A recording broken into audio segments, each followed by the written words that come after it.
Let's drill down on this one with two political messaging pros. Mark THIESSEN is a Fox News contributor and former chief speechwriter for President George W. Bush.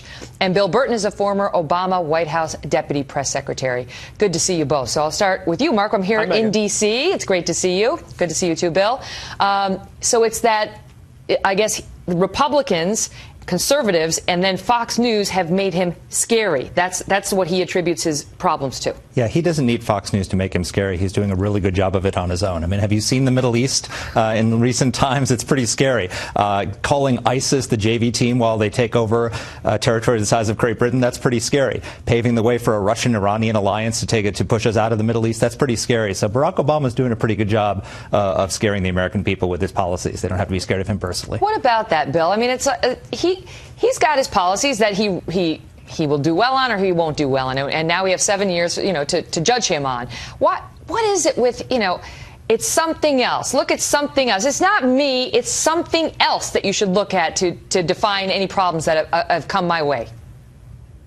Well, Megyn, I don't think that that's what this conversation was about. It wasn't about what Barack Obama's problems are and where they're coming from. It was a conversation about Christianity and characters and books. And, the one quote that did not get read on the air just now is, the president isn't just talking about one group of Christians. He's talking about a bunch of different groups of Christians. He even makes fun of liberal Christians for being wishy-washy on religion just right before the part that you read. So I think the president is giving a wide-ranging interview on a lot of different things, and that's just one part of the conversation. Well, that is the other piece of it, Mark, which is the religious people. Yeah. How do you square being a person of deep faith when we all know that it's people of deep faith who are the most suspicious of others? Yeah, Barack Obama has this terrible habit of questioning the motives and morality of people who disagree with him. I mean, this is the exact same thing. And he said he was reading this book in 2008. So it's interesting that in 2008 was when he said, quote, that the people conservatives get bitter, they cling to guns, religion, or antipathy towards people who aren't like them. I mean, this is a habit this president the bitter clingers soundbite, but it's all people who don't look like them.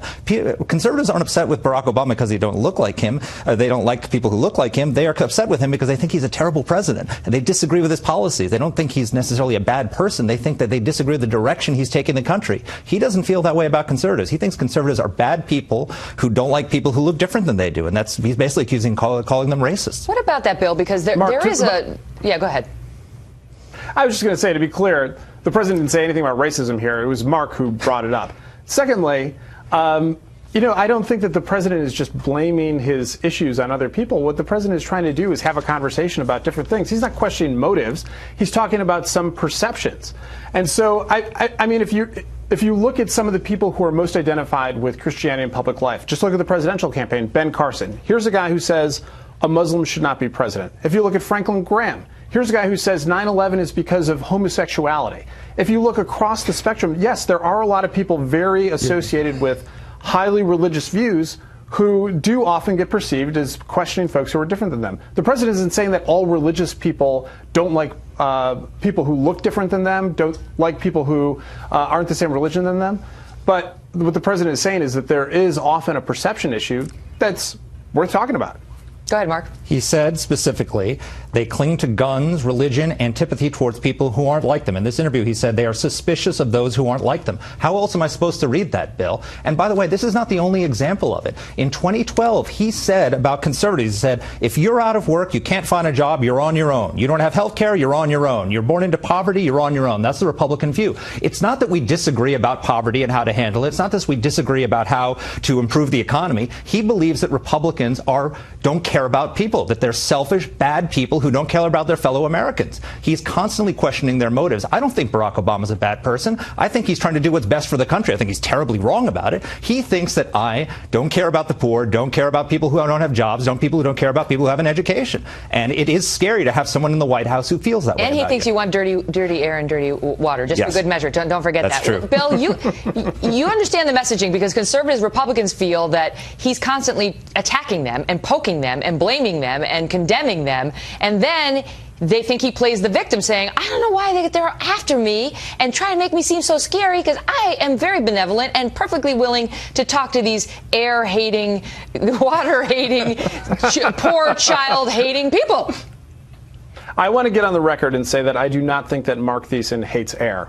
I'm just going to throw that out there right now. But I will say, right now, baby. I will say that Mark is quite specifically taking something out of context, which is, the president did not say folks are more suspicious. He was saying that there is this perception that they are. You know, I think for the president to say that there are different worldviews is not it's not groundbreaking thing to say. I went back and I watched one of the president's speeches after he lost the New Hampshire primary. I was on this panel and I wanted to go and look back at some of the things he had said. And one of the things that struck me was that in his speech he said, you know what, Democrats and Republicans, all the candidates in this race, we share the same goals, which is to make America stronger, to make our kids smarter, to make sure that people can get an education for all their kids. It's just that we have different means of getting there. And that's what I think gets lost in these conversations. Those were good times. People say the president is like all these things about perception, but it's worth knowing that that's where the president comes from, not little snippets of these conversations that he's having. Mark's just looking at me like, do I get a chance? No, you do not. All right, great to see you both tonight. Thanks, Megyn.